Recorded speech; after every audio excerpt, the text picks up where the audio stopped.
ఏపీలో ఎన్నికల వేడి పెరిగిన వేళ అమరావతి కేంద్రంగా ప్రధాని మోదీ కీలక అడుగు వేయనున్నారు.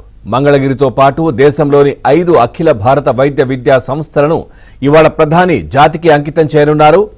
దీంతో పాటుగా ఎయిమ్స్లోని 9 క్రిటికల్ కేర్ బ్లాక్లకు వర్చువల్గా శంకుస్థాపన చేయనున్నారు. విశాఖలోని మైక్రోబయాలజీ ఫుడ్ టెస్టింగ్ ల్యాబొరేటరీని ప్రధాని మోదీ వర్చువల్గా ప్రారంభించనున్నారు.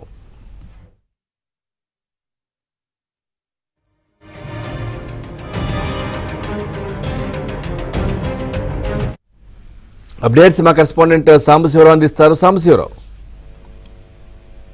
గుంటూరు జిల్లా మంగళగిరిలోని ఎయిమ్స్ ఈ రోజు ప్రధాని నరేంద్ర మోడీ వర్చువల్ గా ప్రారంభించేందుకు కూడా సిద్ధమైంది. సాయంత్రం 2 గంటల తర్వాత ప్రధాని మోడీ దేశవ్యాప్తంగా ఉన్న 5 ఎయిమ్స్ లోని జాతికి అంకితం చేసే భాగంలో కూడా ఈ రోజు మంగళగిరి ఎయిమ్స్ ను కూడా జాతికి అంకితం చేయనున్నారు. ఇది విభజన చట్టంలో ఉన్న రాష్ట్ర విభజన సమయంలో మంగళగిరి ఆంధ్రప్రదేశ్ ఒక ఎయిమ్స్ కేటాయిస్తున్నట్టు కూడా గతంలో కాంగ్రెస్ ప్రభుత్వం విభజన సమయంలో కూడా ఇచ్చిన హామీ మేరకు మంగళగిరిలో ఎయిమ్స్ కి మంజూరు చేశారు. దానిని 2015 డిసెంబర్ 19న శంకుస్థాపన చేయగా 2019 ఎన్నికలకు ముందే మార్చి 12వ తేదీన ఎయిమ్స్ సేవలను ఓపీ ప్రారంభించారు.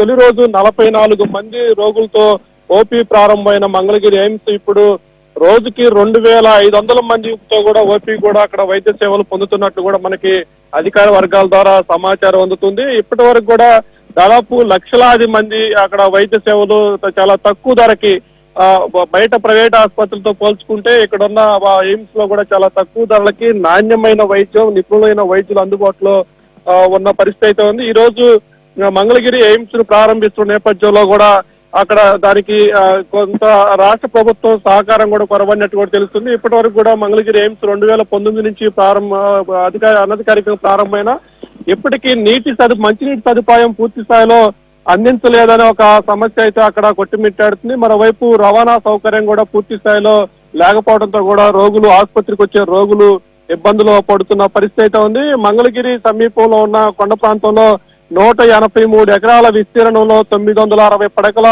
ఆసుపత్రిగా మంగళగిరి ఎయిమ్స్ నిర్మాణం రూపుదిద్దుకుంది. ఇక్కడ ఆసుపత్రితో పాటు మెడికల్ కాలేజీ కూడా 125 ఎంబీబీఎస్ సీట్లు కూడా అక్కడ ఎంబీబీఎస్ సీట్లు, పీజీ సీట్లు, నర్సింగ్ కళాశాల కూడా మొత్తం కొనసాగుతుంది. మరోవైపు అక్కడ పనిచేసే వైద్య సిబ్బందికి, డాక్టర్లకు కూడా మొత్తం అక్కడే క్వార్టర్స్ ఏర్పాటు చేసి లోపలే ఉండే విధంగా కూడా సదుపాయాలు ఉన్నాయి. ఎవరు కూడా బయటకు వెళ్లి ప్రైవేట్ ప్రాక్టీస్ చేసే ప్రసక్తి కూడా ఎయిమ్స్ వైద్యులకి ఉండకపోవడంతో కూడా పూర్తి స్థాయిలో వాళ్ళు అందుబాటులో నేపథ్యంలో ఇది ఒక ఆంధ్రప్రదేశ్ కు ఒక వరంగా చెప్పుకోవచ్చు అంటూ కూడా గుంటూరు జిల్లా ప్రజలతో పాటు ఆంధ్రప్రదేశ్ ప్రజానీకం కూడా చెప్పుకోవడం జరుగుతుంది.